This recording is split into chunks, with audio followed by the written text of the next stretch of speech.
আপনি গতকালকার মিটিংয়ের কথা বলছেন, এটা গোপন মিটিং হওয়ার তো কোনো যুক্তিসঙ্গত কারণ দেখি না, এবং আমার জানা মতে তো এটা গোপন ছিল না।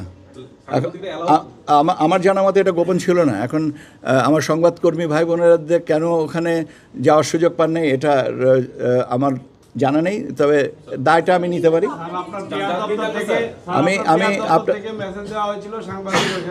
আমি আপনাদেরকে উত্তরটা দিয়েছি, উত্তরটা দিয়েছি যে আপনাদেরকে না যাওয়ার কারণে যদি দায় থেকে থাকে সেটা আমি নিচ্ছি। আমি তো বললামই যে আমি নিচ্ছি, কিন্তু আমি জানি না জিনিসটা, সেটাও বলেছি। এটা এখন ব্যাপার হচ্ছে যে আমরা তো আর গতকালকে ফিরে যেতে পারবো না। আপনি যেটা ভাই শোনেন, জানেন না জানাটা তো ত্রুটি হতে পারে, অপরাধ না। তার কারণ হচ্ছে যে সব কিছু যে সবসময় আমার জানতেই হবে তার কোনো বাধ্যবাধকতা নাই। আমি তো বলছি যে আমার জানা নেই, কিন্তু আমি দায়টা তো নিচ্ছি আপনার, যে আপনাদের না যাওয়ার কারণে যে তত্ত্বগত বা অবস্থানগত যে বিষয়টা হচ্ছে, এটা মিসইনফর্ম আমার কাছে হয়তো সেভাবে আমি বুঝতে পারি নাই, তো আমারই অযোগ্যতার ব্যাপারটা আছে।